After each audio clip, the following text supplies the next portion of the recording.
Hi friends, வணக்கம். நான் தான் உங்கள் டாக்டர் ராதிகா. நம்ம இன்றைக்கி பார்க்க போகிற டாபிக் வந்து பார்த்திங்கன்னா detox your lungs and get rid off from wheezing asthma and allergies. அதாவது நம்ம நுரையீரலை சுத்தம் செஞ்சுட்டு அது மூலமாக நம்ம இந்த ஆஸ்துமா, மூச்சிறைப்பு, அப்புறம் அலர்ஜி அப்படின்ற விஷயங்கள்லேருந்து நம்ம எப்படி சீக்கிரம் வெளிவந்துக்கலாம் அப்படிங்கிற டாபிக் தான் நம்ம இன்றைக்கி பார்க்க போகிறோம். டாபிக்குள்ளே போகலாம்.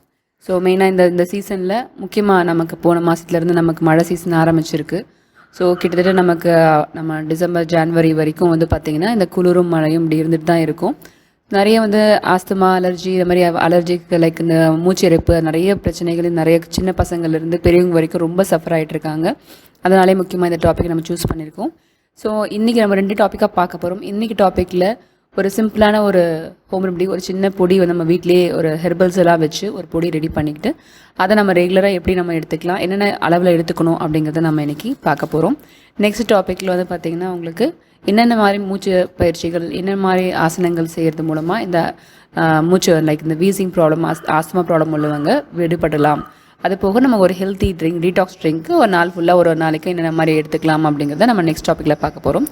டாப்பிக்குள்ளே போகலாம். ஸோ இதுக்கு ஃபஸ்ட் நம்ம தேவையான ஒரு பொருட்கள் என்னென்ன பேசிக்காக வந்து பார்த்திங்கன்னா நம்ம ஏற்கனவே நம்ம அந்த அலர்ஜிக்கு, அந்த கோல்டுக்கெல்லாம் நம்ம சொல்லியிருப்போம் ஆடாதொடை அப்படின்றது. ஆடாதொடை எல்லாமே வந்து பார்த்திங்கன்னா இப்போ 50 கிராம் அளவுக்கு, நான் சொல்கிற கண்டென்ட் எல்லாம் 50 கிராம் அளவுக்கு எடுத்துக்கணும். ஆடாதொடை 50 கிராம், துளசி இலை பொடி வந்து பார்த்திங்கன்னா 50 கிராம், தூதுவளை பொடி 50 கிராம், அப்புறம் வந்து பார்த்தா தும்பைப்பூவோட பொடி வந்து பார்த்திங்கன்னா தும்பை இலை அல்லது தும்பைப்பூ பொடி வந்து பார்த்திங்கன்னா 50 கிராம், கண்டங்கத்திரி பொடி 50 கிராம், அதிமதுரம் 50 கிராம் எடுத்துக்கோங்க. இதனோட வந்து பார்த்திங்கன்னா திப்பிலி வந்து ஒரு 25 கிராமும், சுக்கு மிளகு வந்து பார்த்திங்கன்னா 25, அதாவது இது 25 கிராம் இல்லை அது 25 கிராம், இல்லை உங்களுக்கு ரொம்ப காரம் வேண்டாம், அதிகம் வேண்டாம் அப்படின்றவங்க 10 கிராம் கூட எடுத்துக்கலாம். இது எல்லாத்தையும் என்ன பண்ணுங்கள், ஒரு மிக்சி ஜாரில் போட்டு நல்லா பவுட்ரு பண்ணி வச்சுக்கோங்க. இதுலேருந்து பார்த்திங்கன்னா டெய்லி ஒரு டீஸ்பூன் காலையிலையும் நைட்டும், காலையில் எழுந்த உடனே ஏதாவது கஷாயம் மாதிரி இதை வச்சு குடிக்கிறதா இருந்தால் குடிக்கலாம்.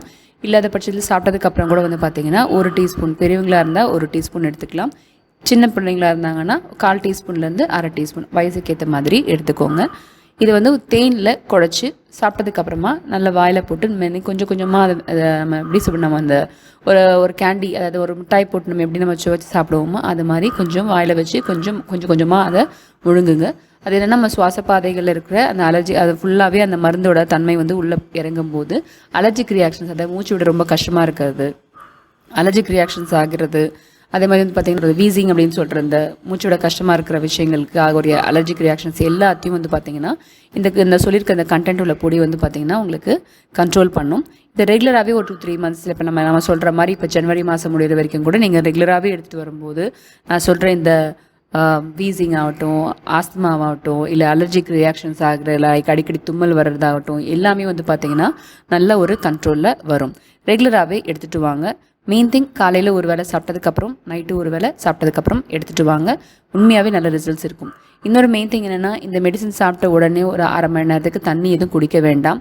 அதுக்கப்புறமா வெதுப்பான தண்ணி குடிக்கிறதோ இல்லை வந்து பார்த்திங்கன்னா ப்ளெயின் வாட்டர் குடிக்கிறதோ ஒரு 1/2 மணி நேரம் கழிச்சதுக்கப்புறம் பண்ணிக்கிட்டிங்கன்னா ரிசல்ட்ஸ் உண்மையாகவே ரொம்ப நல்லாயிருக்கும். ஃபாலோ பண்ணிட்டு வாங்க. நெக்ஸ்ட் டாப்பிக்கில் நம்ம இந்த டீடாக்ஸ் ட்ரிங்க், லைக் இந்த நாள் ஃபுல்லாகவே வந்து என்னென்ன மாதிரி விதமான ட்ரிங்க், அதை காலையில் எழுந்த உடனேயோ இல்லை நம்ம ஈவினிங் டைம்லையோ குடிச்சிக்கிறதுக்கு என்ன விதமான ட்ரிங்க்லாம் நம்ம எடுத்துக்கிட்டோம்னா நம்ம இந்த ஆஸ்துமா ப்ராப்ளம்லேருந்து நம்ம இந்த சீசன்லேருந்து நம்ம எப்படி நம்ம தப்பிச்சுக்கலாம், அது போக என்ன விதமான மூச்சு பயிற்சிகளும் என்ன விதமான யோகா பயிற்சிகளும் உங்களுக்கு ரொம்ப ஹெல்ப்ஃபுல்லாக இருக்கும் அப்படிங்கிறதெல்லாம் நான் வந்து நெக்ஸ்ட் டாப்பிக்கில் ஷேர் பண்ணுறேன். தேங்க்ஸ் ஃபார் வாட்சிங் த வீடியோ.